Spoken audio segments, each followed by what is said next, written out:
Hometown, your hometown station. This is KHTS News Director Devon Miller live in studio with Lucie Volotzky, a candidate for Assembly. How are you doing today? Very good. Thank you to having me today. Thank you for coming on. So, for those listeners out there not familiar with yourself or your campaign, just introduce yourself and what you're about. Okay, my name is Lucie Volotzky. Been living in Chatsworth for 34 years, and been in business, small business, and I have 4 beautiful children, and I'm a grandma. I'm very proud of it. And the fact I want to run for District 38 as far as a state assembly, we have a lot of issue what's going on. But before we go further, I would like to wish my best to Mr. Goldman for his best recovery. And if I can say something for me to be a part of CERT, I don't know if you know what means CERT, it's a Community Emergency Response Team. Doesn't matter what we're going through as far in any event, like it be earthquake or fire, we should have some safety net for a month as far as the food and waters. Then it's something I would like to let the people know to really always tackle this down and to have the provision at their house. Great, and you probably know that firsthand from living in the Chatsworth-Porter Ranch area with all the fires we had last year, so that is a great point to have. Yeah, thank you. So what are your 3 main topics? What are your core issues for this campaign? Well, the fact to be in business for 35 years, and AB5 become a lot of political issue, that it's really getting close to me and close to people what's happening in our small business. And I think AB5 should not happen. And this is what it's a main concern. And also we have problem with the agriculture for the water supply, that we are the 5th larger economy, agriculture, and we don't getting the water for the farmers, and I think this is a big problem. And our men and women in uniform, they are not protected as much as they used to be, and because of the problem with the B47, 57, B09, then that kind of take away the right to do the right things and to protect the citizen. So on the issue of AB5, it changes the category for contracted workers. How does that affect you as a small business owner? Well, everything when they touch a small business or independent contractor, it's always touching any business out there, because AB5, what happened with that, a lot of people lost 50% of the income for the next year, and it's a big problem. Then how that affect the economy?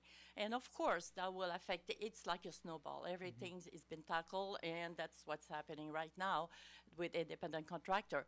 For me, I look at it this way. Hopefully, I want to be in Sacramento. That will be my first things I will do. I will repeal that, completely keep it dying. You know, I want to remove that bill completely. And if we see some people, any small businesses or independent contractor would like to see it in a different way, and they really want to have a specific law, then at that point we can look at it and do a bill for it. But I think this should be completely repealed. Great. So we're here with Lucie Volotzky, a candidate for Assembly. So your second issue that you mentioned was water and water rights, especially for farmers in Central California and even around here in Southern California. So what are some of your issues or some of your ideas to combat that issue? Well, like you can see, our president just passed a bill, to release the water from Sacramento, and of course our governor already think to do a lawsuit. I think we have to think what's happening with our farmers, because I've been there a couple of months ago. I went to talk to them. And they are very, very worried about the future of the agriculture, because, like we said, they are the 5th larger, and this is the only income they are having, and they are very happy, generation after generation. and they see it at a different way. They think they want to take the land from them, as maybe to bring solar system, or even someone mentioned maybe for doing marijuana plant. But at that point, they will need more water, don't you think? Then it's something we want to keep it to ourselves and look at it. What's happening with our corona illness right now, and in China, it's a big problem. Then we really need our farmer. We really need this food to be on the table here, at least in California or whatever in the United States.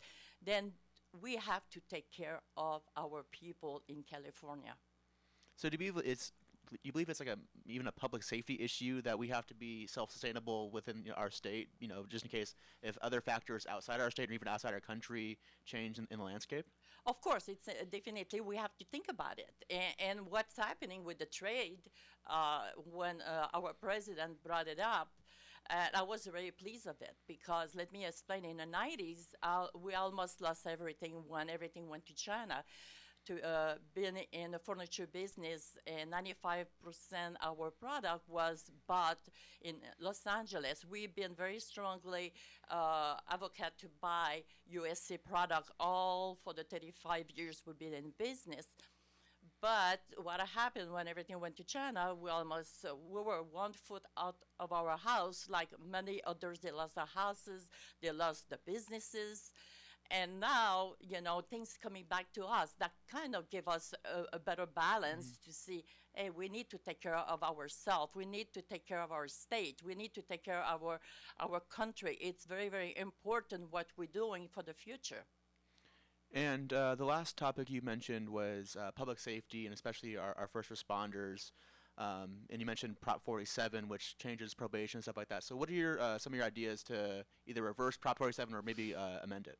Well, it can be amended, but I think it should be again throughout and bring back our laws in order, because I know each one of us, we are not protected right now as far as this proposition, because to be a victim, it's not be a victim anymore, and who does the act, he become the victim. Something is wrong here. Of course, we have to tackle the right way for each one of them, on the right way to do the proper sentence, and to look at it if it's a mental issue, or, there is so many different to look at it. But definitely it has to be done. Like a rape, it's become like a misdemeanor, and this is for life.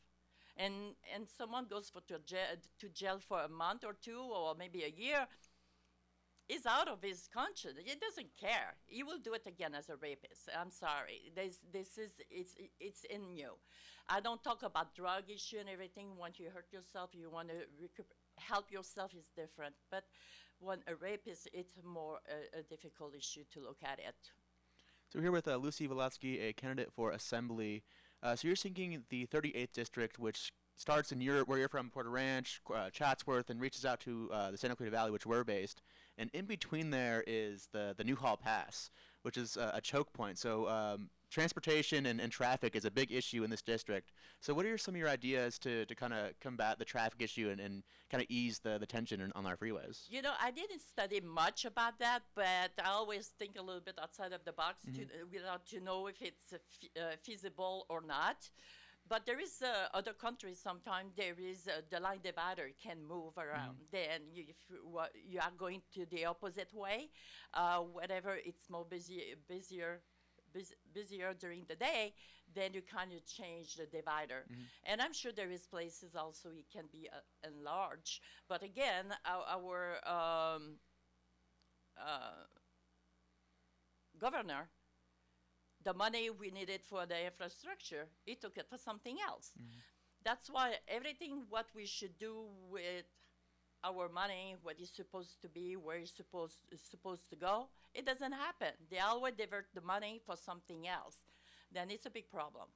So do you feel like, for example, the gas tax with the SB1, that's something that was passed by voters and that was supposed to go to transportation? Would you support making sure, like ensuring that money goes to transportation, kind of locking that in for that purpose? I think when a law passed for something, it should be keep it this way. Otherwise, like I said, we're talking about a major emergency, something you cannot really deal with it, and you really need the money. I might take a second consideration.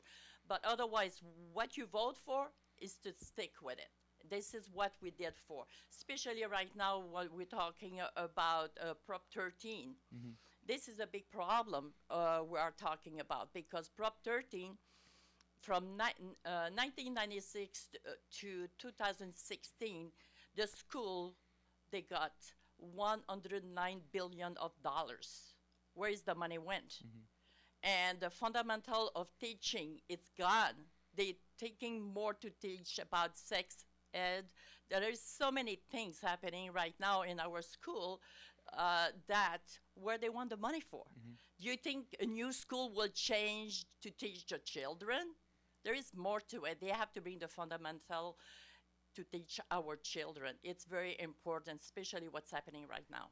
So on the issue of Prop 13, it's the split roll tax. So basically, it was passed years ago, and it's actually on the ballot again this year to reverse it for commercial properties. So as a small business owner, would this affect your business and possibly even raise prices for consumers? Oh my God, if you look at it, they want the Prop 13 for the bond for the school. Okay, this is in March.